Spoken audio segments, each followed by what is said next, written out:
Guys আজকে আমরা খাবো পেঁয়াজের পকোড়া, ঠিক আছে। তো এখানে আমরা পেঁয়াজ আর কাঁচা লঙ্কাটা একটু চপ করে নিয়েছি। এখানে ধনেপাতা একটু চপ করছে, দেখাচ্ছি। তারপরে আমরা কি কি দেবো, মশলা কি কি রেসিপি দাও, দুই চামচ দাও। ওকে, उसके बाद একটু হলুদটা দাও একটু, বাস। এটা দাও।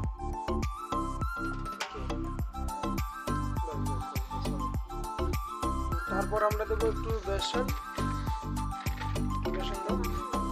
ये बेसन भी डालना, इसमें क्या दिक्कत है, बेसन डालो इसमें, थोड़ा डालो।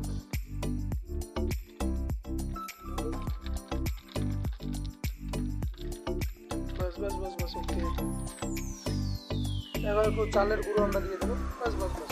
একটু ক্রিস্পি করার জন্য চালের গুঁড়োটা দেবো, তো বাকি তোমরা ইউজ করতেই পারো একটু ক্রিস্পি করার জন্য। তো এখন তো আমাদের ম্যাগনেশন হওয়ার দিকে প্রায় হয়ে গেছে, ম্যাগনেশনটা খুব সুন্দর কালার আসছে।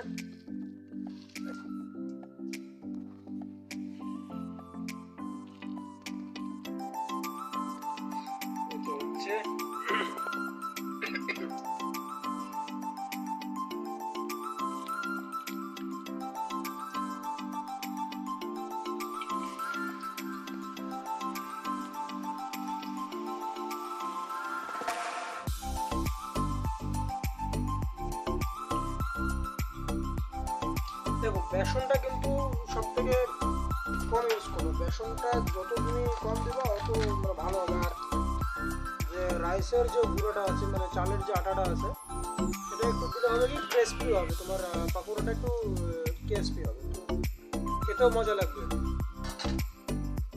তো আমরা একটু সল্ট কিন্তু কম দিয়েছি।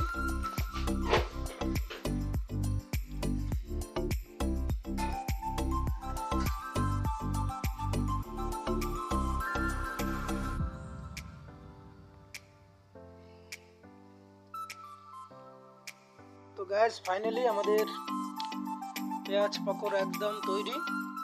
এই দেখো কত সুন্দর, একদম ব্রাউন গোল্ডেন কালার এসে গেছে, কত সুন্দর হয়েছে, খেতেও কিন্তু মজা লাগবে।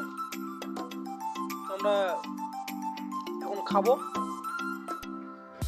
খাবারটা আমি তোমাদেরকে দেখাই দেখি কেমন লাগে।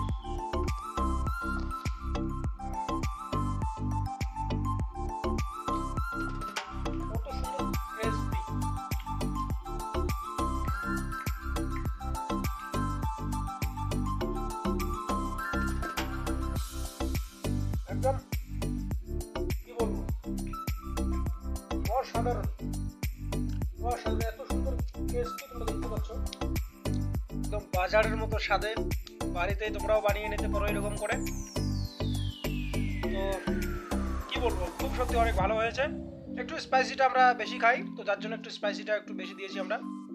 তো তোমরা তোমাদের স্বাদ মতো তোমরাও দিয়ে দেবে। তো আশা করি ভালো লেগেছে ভিডিওটা ভালো লাগলে অবশ্যই একটু সাপোর্ট দেবে ভিডিওতে। তো আশা করছি নতুন কোনো ভিডিও নিয়ে আবার চলে আসবো তোমাদের মাঝে। তো আমি কিন্তু এসব মানে ফুড ব্লগিং করি না, তো আজকে একটু করলাম তোমাদের জন্য। তো ভালো লাগলে অবশ্যই কিন্তু একটু সাপোর্ট দেবে। তো আশা করি ভালো থাকবে, সুস্থ থাকবে, নিজে ভালো থাকবেন, নিজের পরিবারকে সুস্থ থাকতে দেবে। Thank you.